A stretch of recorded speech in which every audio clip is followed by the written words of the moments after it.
യേശുവിൻ്റെ കൂട്ടായ്മയിലെ സ്നേഹം നിറഞ്ഞ എല്ലാ പ്രിയ സഹോദരങ്ങൾക്കും പുതിയൊരു പ്രഭാതത്തിൻ്റെ എല്ലാവിധ ആശംസകളും നേരുന്നു. അതിരാവിലെ തന്നെ ദൈവത്തോട് ചേർന്ന് നിന്ന് ദൈവവചനം കണ്ടുകൊണ്ടും വായിച്ചുകൊണ്ടും കേട്ടുകൊണ്ടും പുതിയൊരു ദിവസം തുടങ്ങുവാൻ കർത്താവ് നമുക്ക് അവസരം തന്നതിന് ദൈവത്തിന് നന്ദി പറയാം. ഇന്ന് നമ്മൾ ശ്രവിക്കുന്ന തിരുവചന ഭാഗം പ്രഭാഷകന്റെ പുസ്തകം 18-ാം അധ്യായം 15-ാം തിരുവചനം. മകനെ, നിന്റെ സത്പ്രവൃത്തികളിൽ നിന്ദ കലർത്തരുത്. സമ്മാനം നൽകുമ്പോൾ വേദനാജനകമായി സംസാരിക്കരുത്.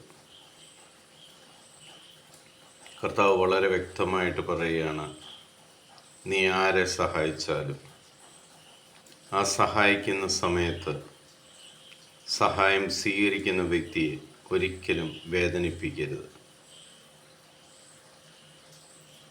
നോട്ടം കൊണ്ടോ നാവ് കൊണ്ടോ ഒന്നും ആരെയും വേദനിപ്പിക്കാൻ നമ്മൾക്ക് അനുവാദമില്ല.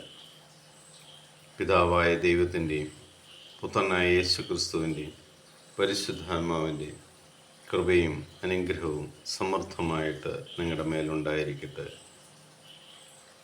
നിങ്ങൾ നൽകുന്ന ഓരോ സൽപ്രവൃത്തികളും ദൈവാനുഗ്രഹം നിറഞ്ഞായി മാറട്ടെ എന്ന് പ്രാർത്ഥിക്കുന്നു. ഈശോ മിശിഹായ്ക്ക് സ്തുതിയായിരിക്കട്ടെ.